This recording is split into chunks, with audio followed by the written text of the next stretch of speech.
ನಮಸ್ಕಾರ. ಸಾಧನಾ ಬುಕ್ ಹೌಸ್ಗೆ ತಮ್ಮೆಲ್ಲರಿಗೂ ಕೂಡ ಸ್ವಾಗತ.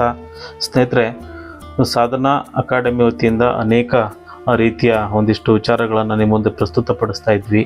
ಅದೇ ರೀತಿ ನಮ್ಮ ಸಾಧನಾ ಆ್ಯಪಲ್ಲಿ ಅನೇಕ ಪುಸ್ತಕಗಳ ಒಂದು ಲಿಸ್ಟನ್ನು ಲಿಂಕನ್ನು ನಿಮಗೆ ಶೇರ್ ಮಾಡ್ತಾ ಇರ್ತೀವಿ.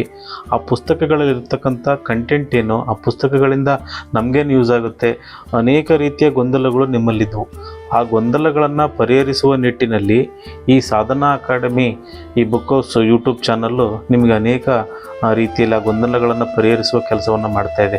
ಅದರಲ್ಲಿ ಪ್ರತಿನಿತ್ಯ ನಾವು ಆಗ್ತಕ್ಕಂಥ ಅಥವಾ ಪೋಸ್ಟ್ ಮಾಡ್ತಕ್ಕಂಥ ಪುಸ್ತಕಗಳ ಒಂದಿಷ್ಟು ಕಂಟೆಂಟ್ ವಿಚಾರವಾಗಿ ಮಾತನಾಡಲಿಕ್ಕೆ ಈ ಸಾಧನಾ ಬುಕ್ ಹೌಸ್ ಯೂಟ್ಯೂಬ್ ಚಾನಲ್ ಮೂಲಕ ನಿಮ್ಮ ಮುಂದೆ ಬರ್ತಾ ಇದ್ದೀವಿ. ಇವತ್ತು ಕೂಡ ನಾನು ಒಂದು ಅದ್ಭುತವಾದಂಥ ಪುಸ್ತಕದ ಬಗ್ಗೆ ನಿಮಗೆ ಪರಿಚಯ ಮಾಡಿಕೊಡ್ತಾ ಇದ್ದೀನಿ.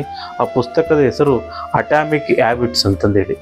ನೋಡಿ, ಈ ಪುಸ್ತಕದ ಲೇಖಕರು ಬಂದ್ಬಿಟ್ಟು ನಮಗೆ ಜೇಮ್ಸ್ ಕ್ಲಿಯರ್ ಅಂತಂದೇಳಿ. ಇದು ಅಂತಾರಾಷ್ಟ್ರೀಯ ಬೆಸ್ಟ್ ಸೆಲ್ಲರ್ ಎಂಬ ಅವಾರ್ಡನ್ನು ಟೈಟ್ಲನ್ನು ಪಡೆದುಕೊಂಡಿದೆ. ಈ ಅಟಾಮಿಕ್ ಹ್ಯಾಬಿಟ್ಸ್ ಅಂದರೆ ಏನು ಅನ್ನೋದನ್ನು ಕನ್ನಡದಲ್ಲಿ ಭಾಳಷ್ಟು ಅರ್ಥಗರ್ಭಿತವಾಗಿ ಉಲ್ಲೇಖವನ್ನು ಮಾಡ್ತಾ ಬಂದಿದ್ದಾರೆ. ಅಂತಂದರೆ ಇದರಲ್ಲಿರ್ತಕ್ಕಂಥ ಪ್ರಮುಖವಾದ ಕಂಟೆಂಟ್ ಏನು ಅಂದರೆ, ಚಿಕ್ಕ ಚಿಕ್ಕ ಬದಲಾವಣೆಗಳನ್ನು ಮಾಡ್ತಾ ನೀವು ಅನೇಕ ದೊಡ್ಡ ಯಶಸ್ಸನ್ನು ಪಡಿಬೋದು. ಹಾಗಾದರೆ ಆ ಚಿಕ್ಕ ಚಿಕ್ಕ ಬದಲಾವಣೆಗಳನ್ನು ಹೇಗೆ ಮಾಡ್ಕೊಳ್ಬೇಕು ಅನ್ನುವ ವಿಚಾರವನ್ನು ತುಂಬ ಸಂಕ್ಷಿಪ್ತವಾಗಿ ಅನೇಕ ನಿದರ್ಶನಗಳ ಮೂಲಕ ಈ ಪುಸ್ತಕದಲ್ಲಿ ಈ ಜೇಮ್ಸ್ ಕ್ಲಿಯರ್ ನೀಡ್ತಾ ಬಂದಿದ್ದಾರೆ. ಇದೊಂಥರ ಕ್ರಾಂತಿಕಾರಿ ಬದಲಾವಣೆಯನ್ನು ತರಲಿಕ್ಕೆ, ನಮ್ಮೊಳಗಿನ ಆಂತರಿಕ ಶಕ್ತಿಯನ್ನು ಹೊರಹಾಕಲಿಕ್ಕೆ ಅನೇಕ ರೀತಿಯ ಉದಾಹರಣೆಗಳನ್ನು, ಮಾರ್ಗದರ್ಶನವನ್ನು ಈ ಪುಸ್ತಕ ಮಾಡ್ತಾ ಬರುತ್ತೆ.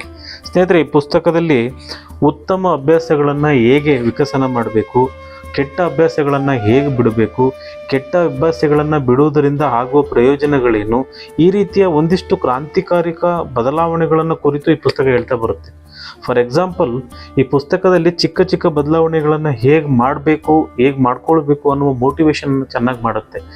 ನೋಡಿ, ಫಾರ್ ಎಕ್ಸಾಂಪಲ್, ಇದರಲ್ಲಿ ನೀವು ಪ್ರತಿದಿನ ಬೆಳಗ್ಗೆ 5 ನಿಮಿಷ ಬೇಗ ಎದ್ದೇಳಿ, ಪ್ರತಿನಿತ್ಯ ಓದುವುದಕ್ಕಿಂತ 1 ಪುಟವನ್ನು ಹೆಚ್ಚಾಗಿ ಓದ್ತಾ ಬನ್ನಿ, ಪ್ರತಿನಿತ್ಯ 2 ಪುಷಪ್ಪುಗಳಂತೆ ನೀವು ಅಭ್ಯಾಸವನ್ನು ಮಾಡ್ತಾ ಬನ್ನಿ. ಈ ರೀತಿಯ ಚಿಕ್ಕ ಚಿಕ್ಕ ಬದಲಾವಣೆಗಳನ್ನು ಮಾಡ್ತಾ ಅವುಗಳನ್ನು ನೋಟ್ ಮಾಡ್ಕೊಳ್ಳಿ. ಕೊನೆಗೆ ವಾರಕ್ಕೆ, 15 ಡೇಸ್ಗೆ ಅಥವಾ 1 ಮಂತಿಗೆ ಇವನ್ನೆಲ್ಲದನ್ನು ಕೂಡ ಲೆಕ್ಕ ಹಾಕಿದರೆ ನಿಮ್ಮಲ್ಲಾಗ್ತಕ್ಕಂಥ ಬದಲಾವಣೆಗಳು ಏನಿರುತ್ತೆ ಅನ್ನೋದನ್ನು ನಿಮ್ಮನ್ನೇ ಅತ್ಯಂತ ಹೆಚ್ಚು ಕ್ಯೂರಿಯಾಸಿಟಿ ಮಾಡ್ತಕ್ಕಂಥ ಪುಸ್ತಕಗಳಲ್ಲಿ ಇದು ಕೂಡ ಒಂದು. ಈ ಪುಸ್ತಕವನ್ನು ನೀವು ಒಂದು ಸಾರಿ ಓದಿ, ಇದರಿಂದ ಆಗುವ ಪ್ರಯೋಜನಗಳನ್ನು ನೀವು ಪಡ್ಕೊಳ್ಳಿ. ಈ ಪುಸ್ತಕ ಬೇಕು ಅಂತಂದರೆ ಈ ವಿಡಿಯೋ ಕೆಳಗೆ ಡಿಸ್ಕ್ರಿಪ್ಷನ್ ಲಿಂಕಲ್ಲಿ ಇದರ ಒಂದು ಲಿಂಕನ್ನು ಹಾಕಿರ್ತೀವಿ. ನೋಡಿ, ವಿಸಿಟ್ ಮಾಡಿ, ಬೈ ಮಾಡಿ. Thank you.